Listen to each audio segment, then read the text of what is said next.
Olá pessoal, tudo bem com vocês? Espero que sim. Eu sou Samuel Sena, da Primeira Igreja Batista de Belo Horizonte.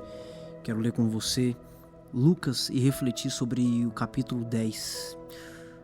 O capítulo 10 do livro de Lucas nos desafia a viver com o coração voltado para o reino de Deus, entendendo o reino do Senhor como a nossa prioridade e também sobre o amor ao próximo. Aqui, Jesus envia discípulos para a missão, ensina sobre a compaixão através da parábola do bom samaritano e nos mostra que a verdadeira prioridade da vida é estar aos pés do Mestre.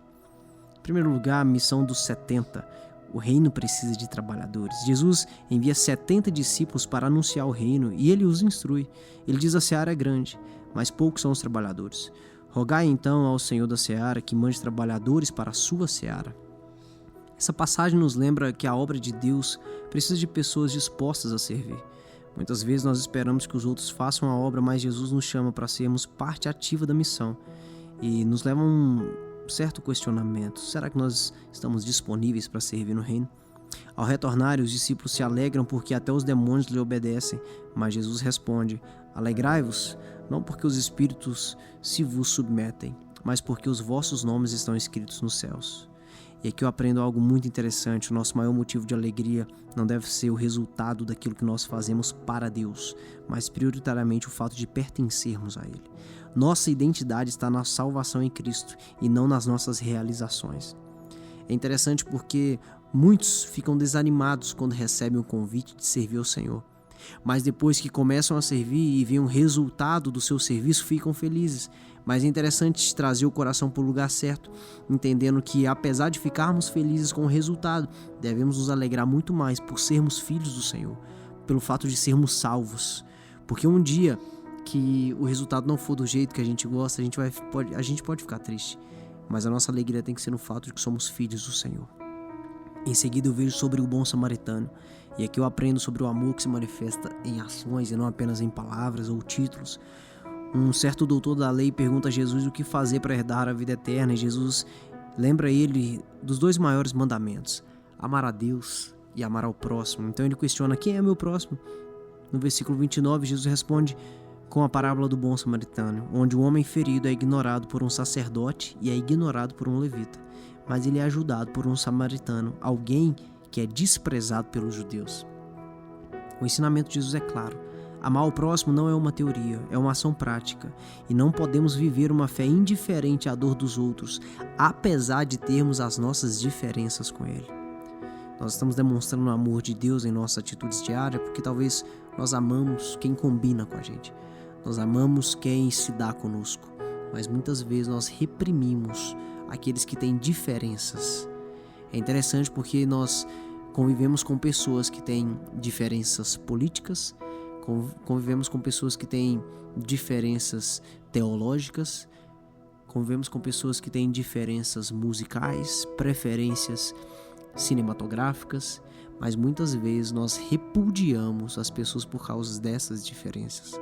Apesar de não concordarmos, não conseguimos muitas vezes agir como esse bom samaritano, que era desprezado por um judeu, mas quando precisou da sua ajuda, ele não hesitou em ajudar. Será que você ajudaria e amaria essa pessoa que pensa diferente de você na política? Será que você se entregaria por este que pensa diferente de você na teologia? Esse é o verdadeiro amor. Em seguida, temos Marta e Maria, sobre a melhor escolha. Jesus visita Marta e Maria. Marta se preocupa com os afazeres, enquanto Maria senta aos pés do Mestre. E Marta reclama. Jesus responde: Marta, Marta, você está ansiosa e está afadigada com muitas coisas, mas uma só coisa é necessária, e Maria escolheu a boa parte, a qual não lhe será tirada. E aqui nós aprendemos que por mais ocupados que estejamos, nada pode substituir nosso tempo com Jesus. A gente está equilibrando bem nossas prioridades, ou a gente está deixando as preocupações do dia a dia nos afastarem da presença de Deus? Quer fazer um exercício simples? Para pensar. Quantas vezes você tem deixado de ir à igreja por causa dos seus afazeres? Quantos domingos por mês você tem ido ao culto? Quantas vezes na semana você tem se encontrado na célula ou numa reunião de oração? Será que você está deixando de fazer isso por causa dos seus afazeres? Você está deixando de orar diariamente, de ter o teu tempo de oração no teu quarto por causa de afazeres? A gente precisa entender qual é a real prioridade da nossa vida. E nossa prioridade é buscar o Senhor acima de todas as coisas. Eu gostaria de concluir dizendo que em Lucas 10 nós aprendemos que a obra de Deus precisa de trabalhadores dispostos.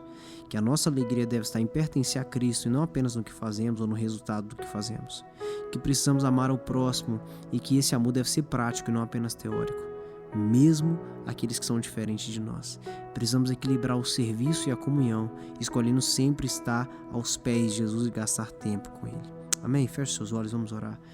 Pai, obrigado, Senhor, por tudo que nós falamos e naquilo em que cada coração foi incomodado pelo Teu Santo Espírito, nós pedimos ao Senhor coragem e força para mudar.